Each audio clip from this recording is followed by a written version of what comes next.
Hey campers, George here, sitting in the beater, waiting for it to warm up. It's kind of like me, it takes a while to get going in the morning. Anyway, yesterday, Travis and Laura called me and said, hey, Steam and Engine is having a flea market today. Let's go check it out. It's a local place close to where I work, so we go every year. They have a big show with tractors and farming stuff, and it's really cool. So we went down there, and we met down there, and I walked around, and I've actually found a couple of things. I was all knife doctoring it there out there. And Laura said to me, you know, Elko has a big flea market on this weekend. They do it quarterly. Well, Elko's like 40 minutes up the road. And she said, you want to go? Okay, so we went. Wow. A lot of knives and goodies there.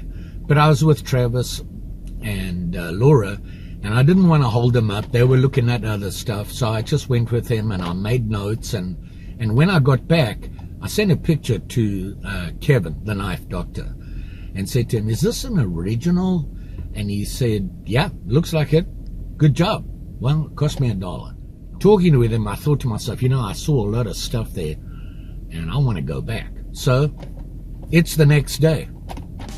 Let's go check it out.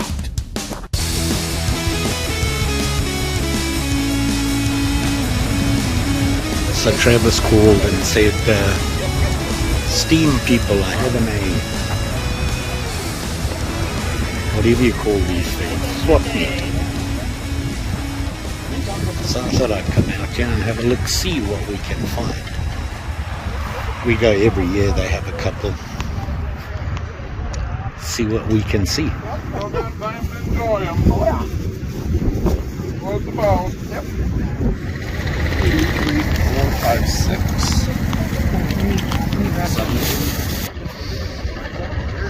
6. So I found these. I thought this one was interesting.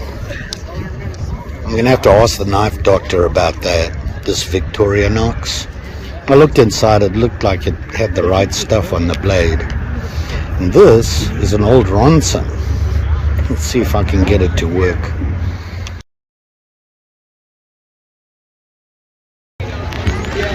So this is it here. There's a lot in here, and if there's ever one time I needed the knife doctor, it was today.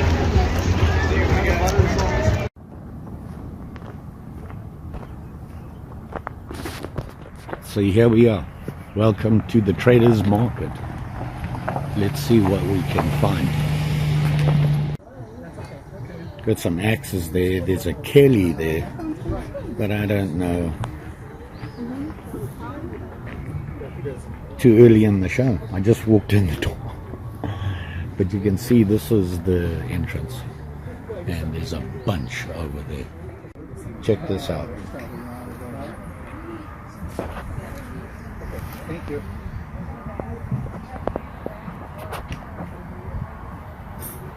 The gent.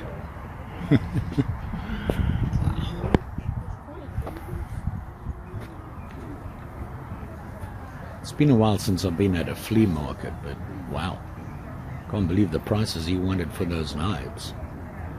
He had some nice ones there, but I don't think there was one less than $30. This guy here. See that?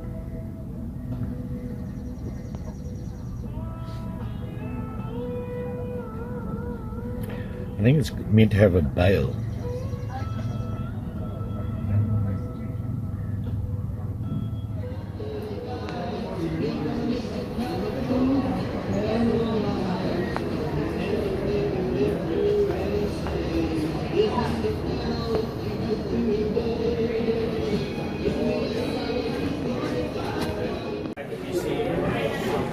So I'm looking here at this Zippo. They want $35 for it.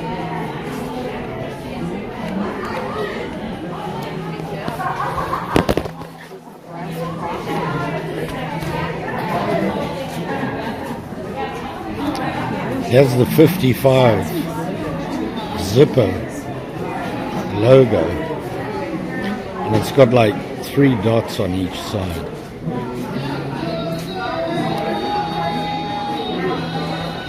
I don't like this. Plus, I don't think there's a flint and it's kind of stiff. But they want $35 for it. Does have the original box, I think.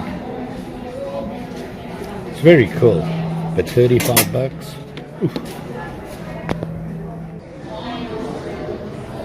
Found some more lighters. Zippo. Huh. Who's that?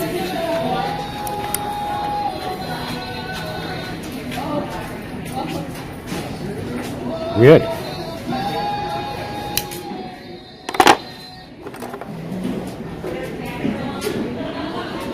Zippo. Now this one.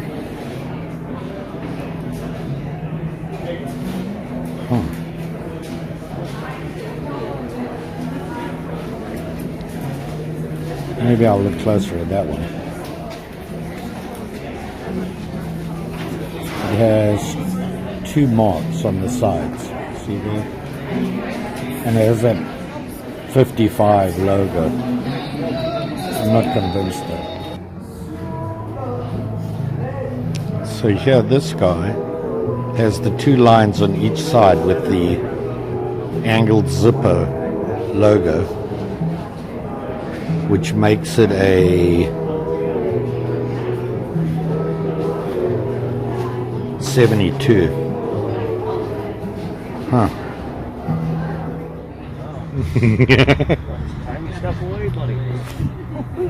Look at these.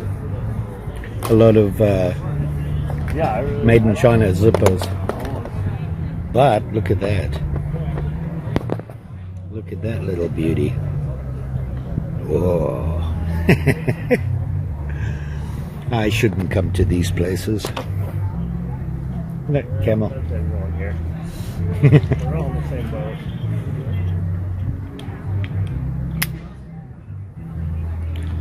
Wow. Just waiting for the guy, but look at these. Ronson. Is that a Ronson? No. That's a Zippo. I don't even know if these ones are. Let's have a look. I like these. I really like the Zippo Slims. Okay, see this guy here? That case? Jigbone 1960. It's got the safety handle on it, the flip out. $65. Oh. All right, all done. I don't know if it's just me. But I thought flea market stuff was for budget people. Man, some of the prices they were asking for those knives. I did see a really nice case, and he wanted 65 for it, and that guy came up and said, I'll give you 60. Before he finished saying it, he said no.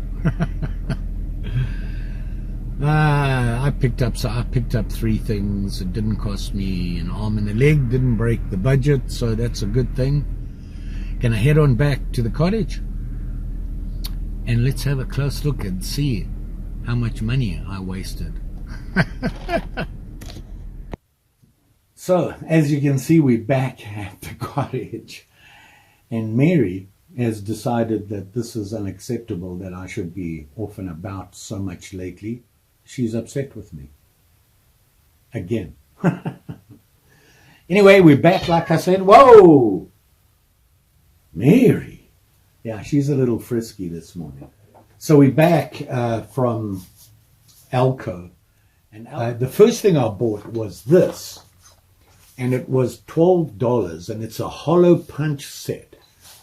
Remember when I made the knife from that blank that Hambone Blade sent me? This one, remember? And I had a problem making a hole so that I could do that to it. Well, what do you know?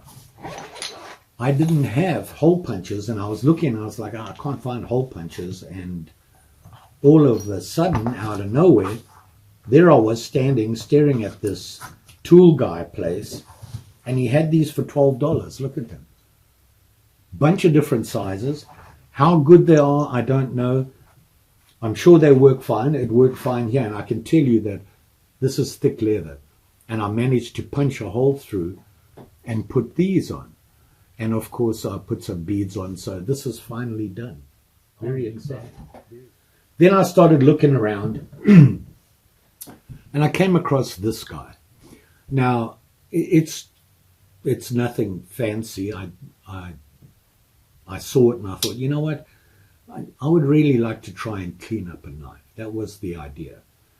Now, all it says on it is that. All it says is USA on it. No, it didn't have anything on it. And I thought, you know what? It looks like a very basic Camp King, if you're familiar with that. My camera is really struggling here. It's a Camp King. And so I bought it for a blistering $1. 10 minutes later, I found this. Yeah, a Camp King. Look at that. And this, I believe, yeah, it is. It's an Imperial. You can see this. It needs to be cleaned up. But it says Imperial. How old it is, I don't know. It does have the Camp King on it. This is the Rough Rider, obviously a fairly new model. And here's the Camp King. So it needs a bail. It needs to be cleaned. So that's what I got in Dundas. I actually got something else, but I'm going to show you last because that's the proudest thing I got. I was very proud when I found that. So today I went out back to Elko. The first thing I found was this guy. Can you see that? It's an Imperial, and it's got leather where the scales were. Now it's coming off, it's peeling off, and I'm looking at the badge there. It has the badge there, but it's got all the Toulouse on it. Very important. And it does have the Imperial in there, and I believe it does say USA. Imperial Providence. RLA, I think. On the can opener, it does say can opener. And it's pretty beat up, and it needs some love and attention, so I think I'm going to do that. I'm going to have to do some research, and then I'd have to make a bail. So, you know, it almost looks like a Camp King, but with somebody had put leather handles on. I don't know. Maybe these handles will fit on there. I'm going to take the leather off and look underneath and see if they have the same pin lineup. If not, I might just put leather back on. So that was exciting. See this? At first, when I walked past, I thought it was a Zippo. Truth be told, in actuality, it is. It's a Ronson. It's a fairly old Ronson. It's the Typhoon. It was a very popular lighter back in the day. Ronson was the big guy way back. They didn't do well. They've been bought and sold so many times, and now Zippo owns them. And Zippo still uses the name. They still have their lighter fluid and that sort of stuff. So there is that. So if you look at this guy, I'm going to try and focus here for you. See how it says Ronson there from top to bottom? The inside is pretty beat up. And you can see there, it has the wheel. The wheel's just free spinning. I don't think that there's a flint and it does give you the information on there. I think I have a better picture of it. But this one was made in Hong Kong. And interestingly enough, it says British Empire made. And it gives the US patent. And then at the bottom it says Hong Kong. So it was made in Hong Kong, which was... They did make a lot. They are very popular. And it's the Typhoon is what it's called. Now, there's a couple of different models on the Typhoon. But I thought it was pretty cool. And I'm going to see if I can get it to work. And then just down a store or two, we found this guy. See that? Yep. Now this is a Zippo. You can see that, and it is a Zippo Slim. Now you've seen my other one that I have, this one that I made the little pouch for, and the cool thing is it has the red thing on there. This one actually has like scrimshaw on it. Can you see that? It's very cool. I really like it. Unfortunately, a lot of the scrimshaw is gone, but it actually depicts a sailing ship picture, and I'm not sure what they're showing here, but I'll actually do some close-ups and show you. It's in really good condition. It's not really that beat up, and you know, this works. I don't think it has a flint in it, and there are ways to tell if this is an original. And of course, it's on the bottom. I'll take pictures of this. I'm sorry about this, guys. I don't know what's going on. Something changed on my phone. So it has all the information and the dating on there. About the dating and everything. On the slims, it's a little bit different than the regulars. And because they came out later. I think the reason they came out with them, they wanted them to appeal more to the ladies.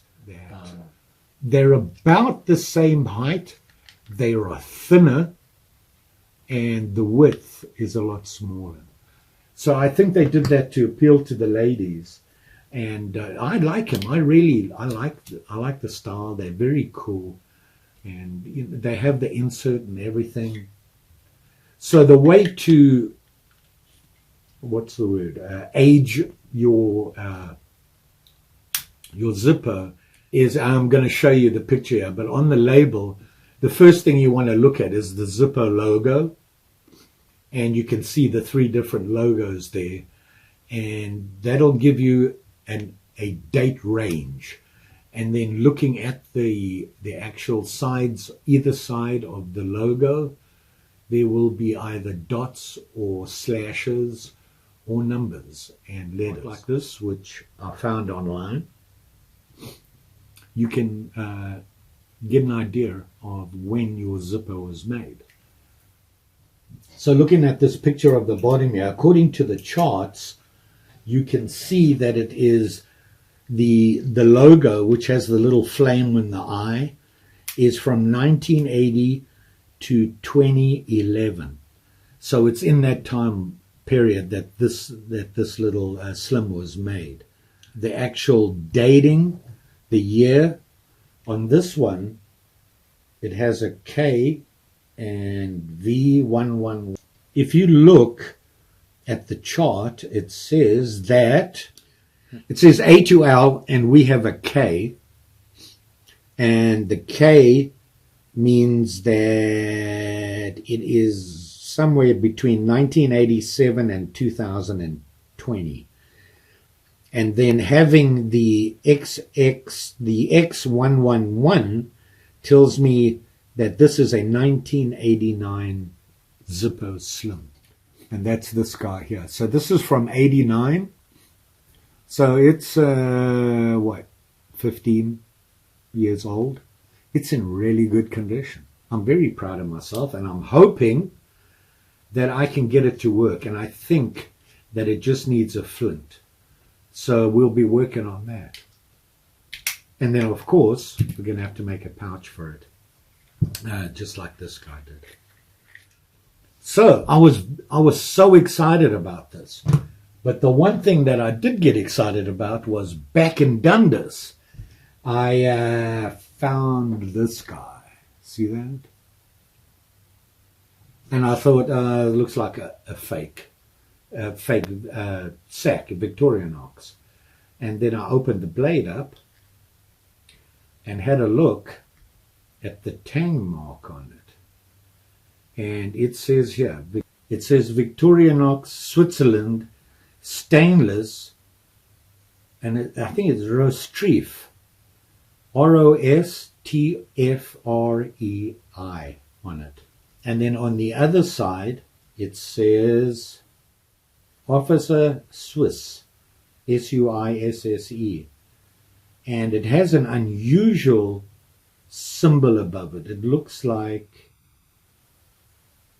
I don't know how to describe it.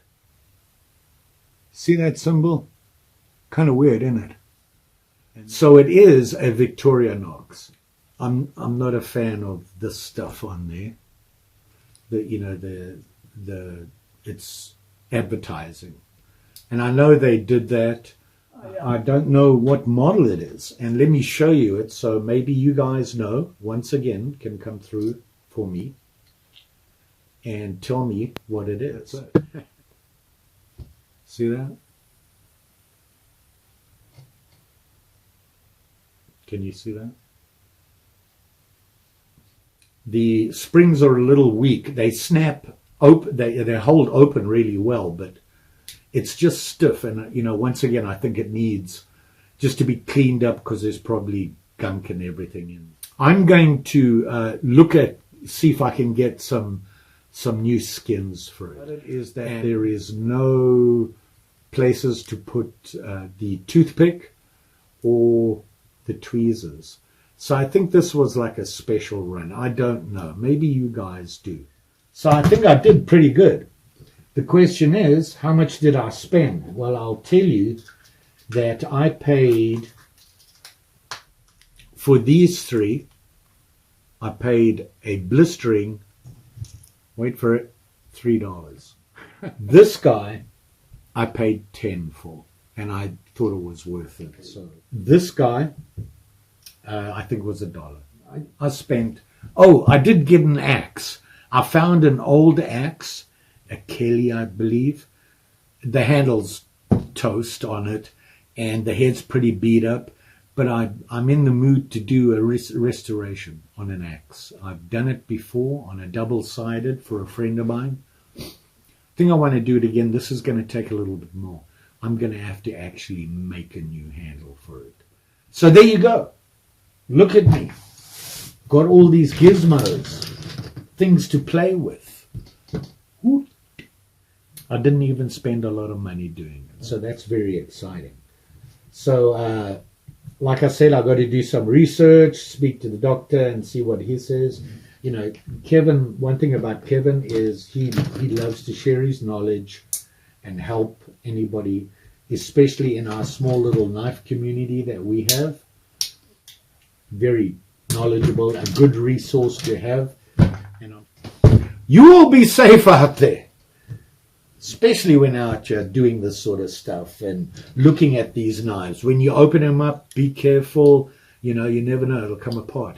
And I cannot tell you how many knives I found that were missing blades. I thought, that's a cool knife, and then I looked closely and realized that there were blades missing. When I say blades missing, they had snapped off right there at the pivot point. And I was like, don't forget, like, share, subscribe. You know the story. Pretty sure I'll be back. We've got lots of things to play with now. Got to make a sheath for this and get that to work. Do something with this. Get something out of these three. Get parts and whatnot for this. Lots to do. Lots to do. Thanks for watching. Always appreciated. Just say. See you again soon.